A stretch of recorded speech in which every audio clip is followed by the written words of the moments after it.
Yeah, yeah. Too bad, too bad, too bad, too bad, too bad, too bad. She got me thinking that she too bad, too bad, too bad, too bad, too bad, too bad. She got me thinking that she.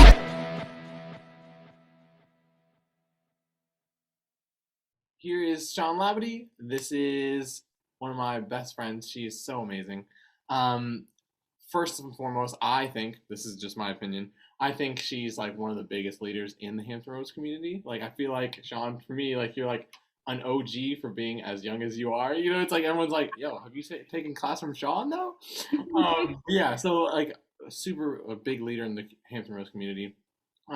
She's the owner of Inspire Arts Collective, a place where I was able to teach as well as like collaborate with her and stress out about showcase with her and get all the people together, like both good times and like stressful times, and right before like the bonding that happens right before a performance happens, and you're like, oh my gosh, like that really brings dancers together. I think personally, and then as well as a wife, to an entrepreneur, a mother to a son, um, just a mentor to a lot of people, including like the women's class that she has, um, is just super cool. So, Shawn, the whole point of this conversation is to talk to you specifically out of all the things that you are and do as a choreographer, right? So, like, you create choreography, and I kind of want to just pick your brain about that, and kind of from different angles.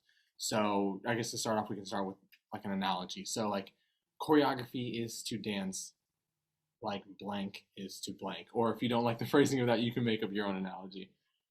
Well, I think of choreography. Okay, choreography is to dance, as I think maybe like the story is to a book.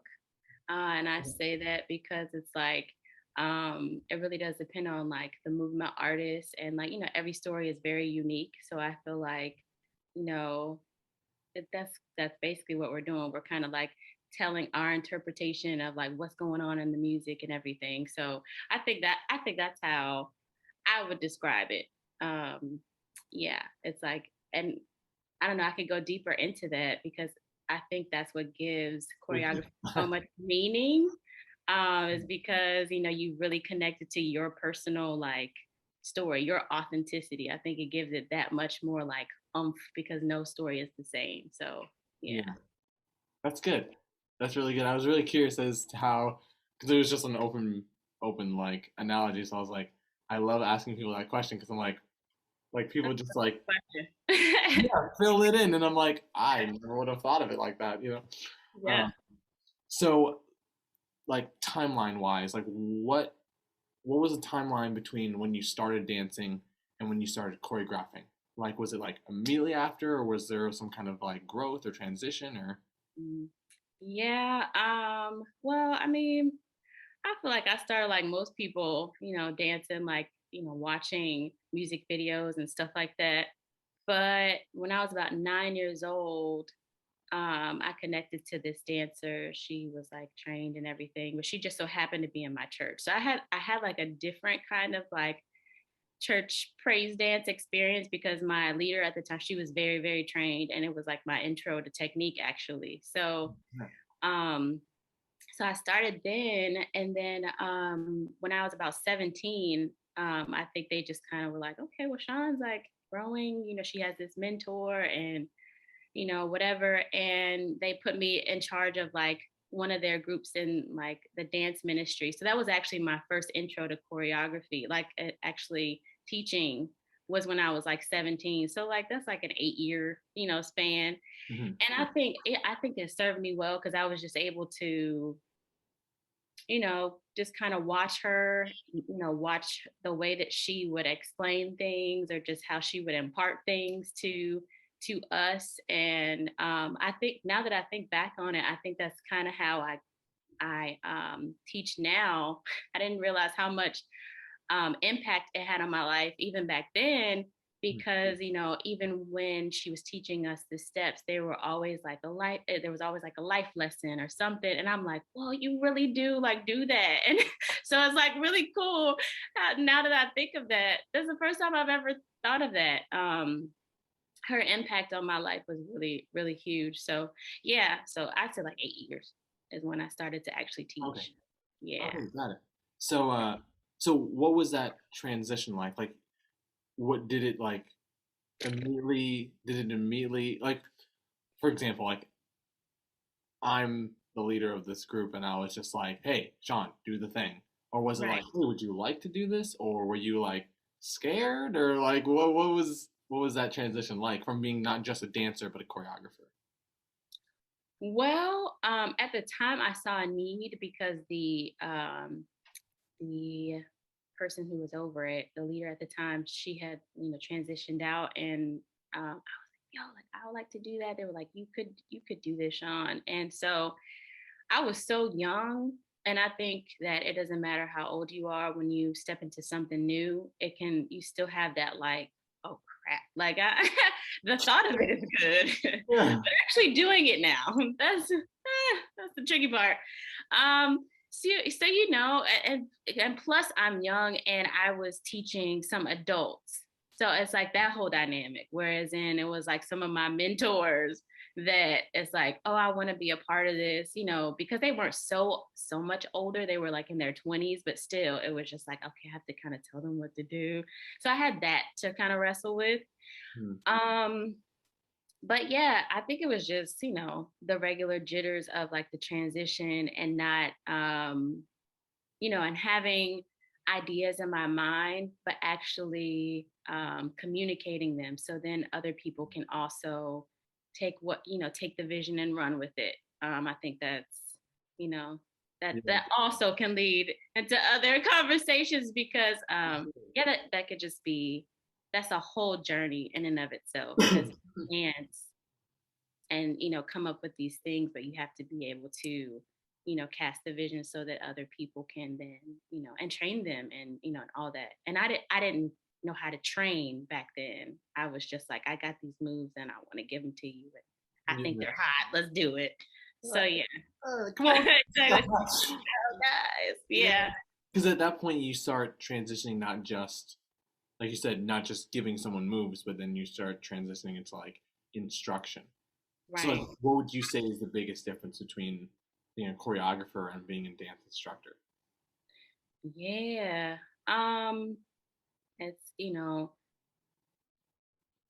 I think that as choreography, it's like you have a concept in your mind, you have this vision in your mind of what you want something to look like, and you can do it. Let's say you can do it. You can, choreograph a dance, but actually, like I said, that instruction is like casting that vision and actually like giving people instruction on how to carry it out. And so it's very important if you want to step over into that I want to teach lane that you figure out, how to do that and do it well. And like I said, like with my mentor, I had her to kind of lean on. I didn't quite ask her, but once I really got serious with dance, I started to really lean in on people who I saw could really do that well. I would just by going to class, I would just kind of observe and be like, "Ooh, I like how they took their time to break this down or that down because that's important." You can have a concept in your mind, but if you can't, I mean, we didn't. When people come to to classes, they don't come to see the instructor dance. Like, it's like I did not pay to watch you Watch kill it. you. Okay? Can you I help me? want to kill it. Help me. Check, Yeah. please. Hello. Right. So I think that's the difference. Just having a concept in your mind is like the choreography part. Like, oh, I can, this music makes me feel this way. I have come up with this magic that fits my body. But now instruction is stepping into how do you let people into your world and kind of embrace that and go through that with you. So they just don't look like they're outsiders to your story. You know what I'm saying? You get what Wow. I'm saying? Yeah, no, And for real. I mean, like, even taking it into what you said, like like not only having like a vision, but then instructing people in how to carry out that vision. You're kind of, I mean, not in like a overpowering way, but you're kind of giving them meaning. It's like this is your part in this vision, and this is your part in this vision. You know, it's like right. it's so, I mean, meaningful. Like that's it's so thick. You know. Yeah. Um. So I have two questions now. Okay, so what would you say it takes a student to like fully grasp your choreography specifically? Mine, um, Like as long as we're talking about like vision and like being part of that. yeah, I really think that, and I feel like the more I train, because, it's funny because I just came back from a trip and um, I'm just really big on staying a student. So I was with, an instructor that I really admire, and we were actually talking about like the great ones staying a student, and actually tapping into like who you are as an individual. And I think that the more I train and the more I train others, the more I realize that no matter what choreography you learn, no matter you know, no matter what you step into, like you have to be intact. Like there's something special about tapping into like your authentic self, because that is what just really makes everything come to life. So, when people do my choreography, I don't necessarily, there's certain things that I want them to do, like, okay, like make sure your arms are straight, blah, blah, blah, like precision, blah, blah, blah. But at the end of the day, I want to see who you are, and I think that's what kind of makes, whether they're learning my choreography or anything come to life. It's like, oh, like your choices, like, oh, that's like the raise your eyebrow type moments. It's like, whoa, you really took it there, when they can really tap into like their, and be aware of themselves. So I would say that, being aware of themselves and having that like, I like dancers that have that fight in them. Like I'm not a fighter. I'm super duper soft hearted. But when I dance though, like Mm, I feel like there's a part of me that is like, okay, even if I can't get it now, I'm gonna get it later. Like I'm not giving up. I'm gonna push through. So I think that is the biggest thing. Being attacked, having your sense of self, and that's always evolving. I feel like stepping into that and embracing that is one thing, and also kind of having that like I'm not gonna give up type of mentality. that's sick. Yeah. Love it. Yeah, no. Um, so before we wrap this up, I would say, um, just one more technical thing. Like, what would you say is like a skill, or what skills do you need to be a choreographer that you don't necessarily need to be a teacher? um, yeah, I would say, like I said before, about being a choreographer. It's just me personally. I think that that would be kind of personal. Like, okay, I can choreograph, movement to this song. I'm a movement artist. Being an artist, you can create. I feel like that is very personal.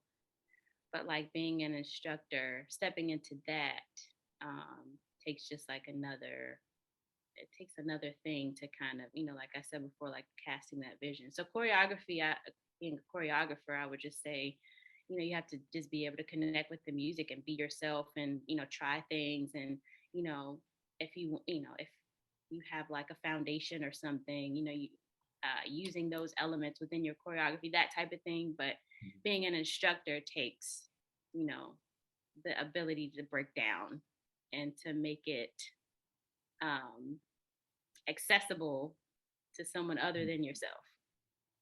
Yeah, Accessibility. I like that. I Yeah, hope I thank you so much. answered that. Thank you Okay. so much for taking the time out. I really appreciate it. Um, Yeah, I so glad. Like it's been forever since we've like talked like this. I I remember like know. times coming into the studio and I'm like, "What do you think about blah?" And you're like, I love how you're so honest and you're like, and then you say this, and I'm like, why did you feel like you had to think about this? Like that was so deep. Like, what do you mean? So I guess I mean this is obviously part. This is for the community, right? So I created the Behind the Dance community. So I guess what is there anything else that I missed, or anything else you wanted to say specifically to the Behind the Dance community? Man, well, first of all, Joelle, I'm just like so like one, I'm honored that you asked me, and then two, just to like see you doing your thing. Like you're just like such a great artist, and this is just great to see. And then just to like your community or our community, I think that's just the biggest thing is just that whole piece of being tapping into who you are and not trying to be the next person. And I think in the world of social media it is um so easy to try and compare your journey to somebody else's, or try and look like someone else, try and be your instructor, try to be the next person, and that's in the class that's standing next to you. But it really is a you versus you type thing. And I just really believe that God has purpose for everybody. So there's, unique space and room for, everybody to thrive and to do their thing. So I think once you tap into like you, like that's what the world is waiting for. Like they're not waiting for you to be Joelle, they're not waiting for you to be Shawn, they're waiting for you to show up as you. That's what we're all waiting for. So I think that's it. Let's go. Let's go. Done. The conversation's over. No, thank you so much. Yeah. Thank you, this was fun.